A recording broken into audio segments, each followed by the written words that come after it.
देखें, हुकूमत के हाथ में नहीं है कि एक मुजरिम को जेल से रिहा कर दे। ये हुकूमत फैसला नहीं कर सकती। ना वज़ीर आज़म किसी आर्डर से बानी पीटीआई को बाहर निकाल सकते हैं।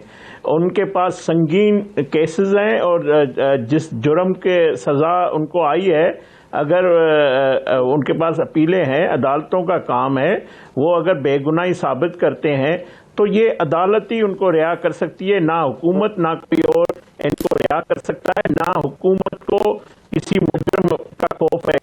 इस मुल्क में जेलों में लाखों मुजरिम हैं को या दुनिया की कोई भी हुकूमत कैदियों से नहीं डरती है। वो कैद है और वो सजा काटते हैं, वो मुजरिम है। वो ना इस वक्त पार्टी का ओहदा रखते हैं, ना वो किसी अहल है इलेक्शन लड़ने के लिए। तो हुकूमत को कोई खौफ नहीं है। ये इस तरह की गुफ्तगू करना कि बाहर असीरान की रिहाई का फैसला, खेलदार साहब आप कहते हैं कि असीरान की रिहाई का फैसला हुकूमत ने नहीं करना, अदालतों ने करना, ये आपका मौकिफ है। तो फिर ये मुज़ाकरात किस लिए हो रहे हैं? देखें, ये आइन और कानून कहता है। क्या कानून इजाजत देता है कि एक जिसने इस मुल्क को लूटा हो, जिस पे जुर्म साबित हो चुका हो, छोड़ देगी? ये तो बिल्कुल नहीं हो सकता। तो फिर तो यही लोग कहते थे ना, कानून सबके लिए एक ही हो। तो जब एक ही कानून हो तो जो जिसकी सजा है, हाँ ये जरूर है, अगर इनके पास अपीलों का हक होगा, इनके पास अदालतों में अपनी वकला जो उनके हैं वो उनको बेगुनाही साबित, अगर वो समझते हैं कि ये इसमें वजह नहीं है, तो वो उनका अदालतों का काम है।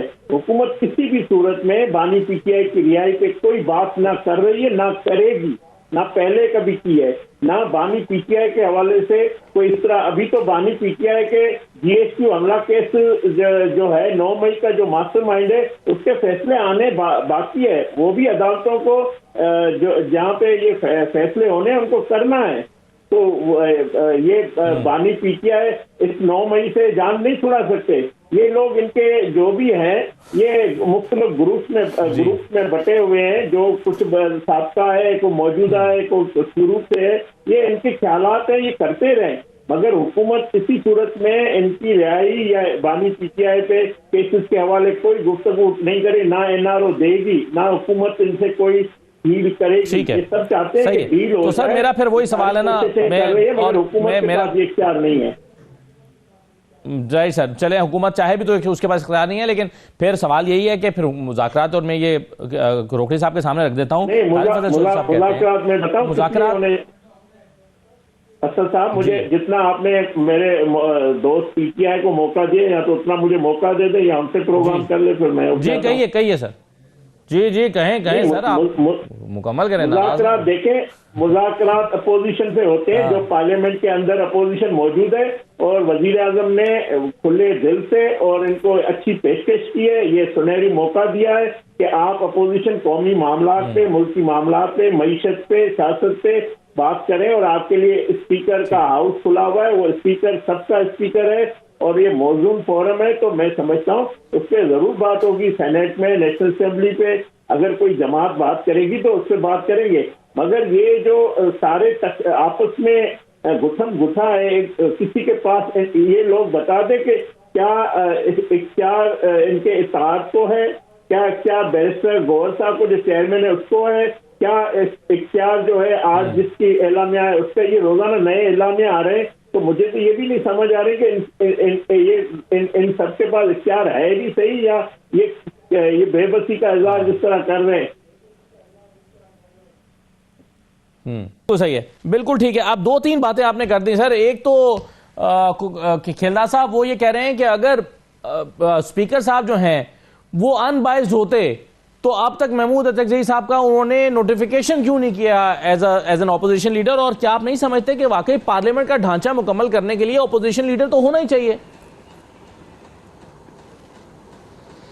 देखें, ये सवाबदीद स्पीकर साहब का है अपोजिशन लीडर की अपॉइंटमेंट का, और मेरे जो मालूमात है, मैं समझता हूँ कि जो आइनी तकाजे हैं वो स्पीकर साहब पूरे कर रहे हैं, और इंशाल्लाह जो इसमें हायल मामलात थे उनको भी वो देख रहे हैं। और आने वाले सेशन में जो एक्सपेक्टेड है 12 जनवरी से, तो ये फैसला भी हो जाएगा। कि कौन अपोजिशन लीडर है, वो स्पीकर साहब ही कर सकते हैं। वो बेहतर बता भी सकते हैं, बता भी रहे हैं। वो 12 इसलिए उसके पास इजलास भी हुए, इनसे मुलाकातें भी हुई है। तो ये मसला बड़ा नहीं है। मसला सारा ये खुद ही है कि ये कहते हैं कि ना हमें स्पीकर से बात करनी है, ना हमें वज़ीर आज़म से बात करनी है, ना इनसे इख्तियार है, ना मुल्क की मईशत चल रही है, ना मुल्क ठीक रास्ते पे है। और जब ये हुकूमत में थे तो हुकूमत की जो मेरे सेनेटर साहब ने जो फरमाया, जो मंजर कशी की है मईशत की पाकिस्तान की, ये उनका वज़ीर आज़म भी जाके 3.25 साल करता रहा, पाकिस्तान को दिवालिया दिखाता रहा। पाकिस्तान में जो कुछ ये सब पाकिस्तान को ऐसा पेश किया गया कि पाकिस्तान खुदा न खासा कोई तबाही के किनारे पे है। मगर इन बातों से पाकिस्तान को इन्होंने नुकसान ज़रूर दिया।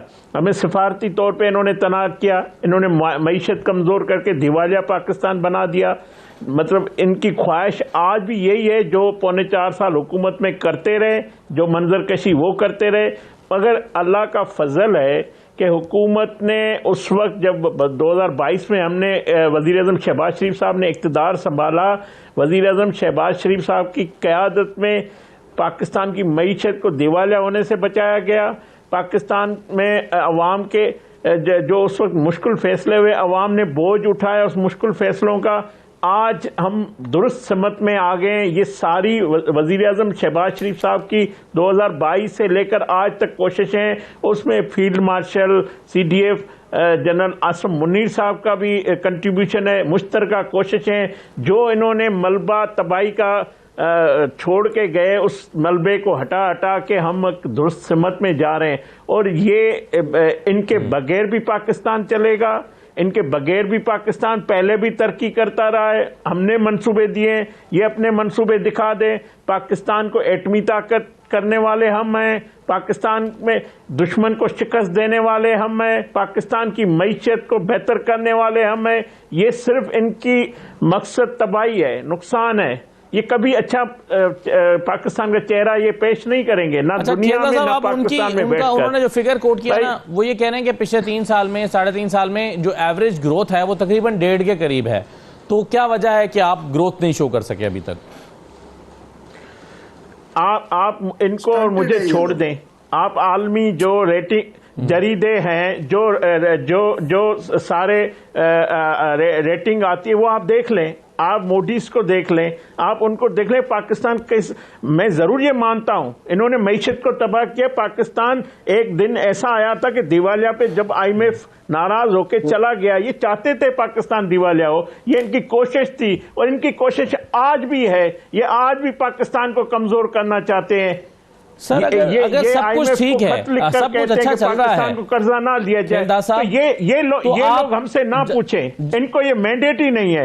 ये कमजोर करने वाले हैं पाकिस्तान। लेकिन अगर आप पाकिस्तान बनाने वाले, आपने जो जुमला कहा, हम अपनी जिम्मेवारी पूरी करते हैं। आपने कहा कि मुल्क इनके बगैर भी चल सकता है और इनके बगैर ज्यादा अच्छा चल सकता है। मेरा सवाल फिर ये है कि इनसे आप बातचीत क्यों करना चाहते हैं जब इनके बगैर ज्यादा अच्छा चल रहा है?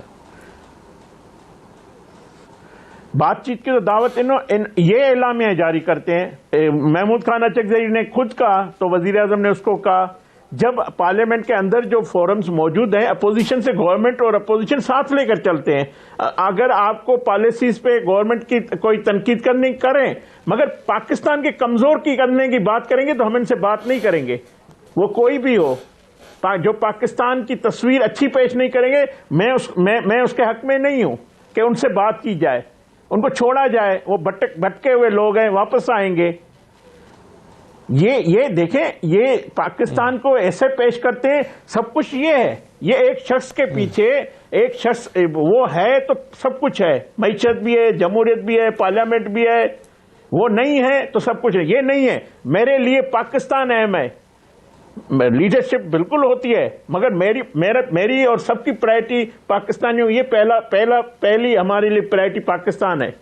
आप लीडरशिप के, लेकिन सर मैं इस चीज को समझने की कोशिश कर रहा हूं ना कि गिरफ्तार है। आप मुझे ये बताएं, असद साहब, आप ये मुझे बताएं सर, आप ही के पार्टी के। जी देखें, असद मेरा सवाल ये था कि आप देखें, आपकी पार्टी ही के लोग जो हैं उनकी राय आपसे मुख्तलिफ है। मसलन आप देखें ना, ख्वाजा साद रफीक साहब जो हैं उनकी राय आपसे मुख्तलिफ है। वो साद रफीक साहब समझते हैं कि नहीं, तमाम हुकूमतों को बैठ जाना चाहिए। फिर आप ही की पार्टी में राना सनाउल्लाह साहब समझते हैं कि नहीं, 5 बड़ों को बैठ जाना चाहिए। आप ही की पार्टी के तारिक फजल चौधरी साहब को मैंने सुनवाया, वो कहते हैं जो बिगाड़ इतना हो चुका है कि बैठ जाना चाहिए। आज शाहिद खाकान अब्बासी साहब जो आप ही के वज़ीर आज़म रहे हैं आपकी पार्टी के, वो कह रहे हैं कि मुल्क नहीं चल रहा, सबको बैठ जाना चाहिए। आज ही उन्होंने ये स्टेटमेट दी है। आप कह रहे हैं नहीं, इनकी जरूरत नहीं है, तो फिर इनकी जरूरत नहीं है तो आपकी पार्टी के सीनियर लोग क्यों कह रहे हैं कि सबको बैठ जाना चाहिए? नहीं, मैं बिल्कुल वो सही कह रहे हैं, मैं उनसे इत्तेफाक करता हूं। मैं भी कहता हूं कि वो बातचीत करने के लिए तैयार है, मगर वो बातचीत तब होती है कि आप हमें तस्लीम करेंगे। जब आप हमें तस्लीम ही नहीं करते हैं, आप हमें समझते हैं कि ये है ही नहीं, इनका वजूद ही नहीं है, इनको निकाल के हम जो किसी से बात करेंगे, तो ये तो मुमकिन नहीं है। वजीर आजम शहबाज शरीफ साहब ने क्या कहा है, फैसला वजीर आजम के हाथ में, बातचीत का ना करने का इख्तियार उसका है। वजीर आजम साहब ने कहा था कैबिनेट में कि हम बातचीत के लिए तैयार है, मगर किसी ब्लैकमेलिंग में नहीं आते। ब्लैकमेलिंग वो है जो आप कहते हैं कि खान की रिहाई हो जाए, ब्लैकमेलिंग वो है वरना हम इस्लामाबाद पे चढ़ाई कर देंगे। ब्लैकमेलिंग वो है कि हम हथियार उठाने वालों को जो है दहशतगर्द नहीं मानते। तो ये जो रवैया है, ये जो ब्लैकमेलिंग है, इससे हमारी हुकूमत बात नहीं करेगी।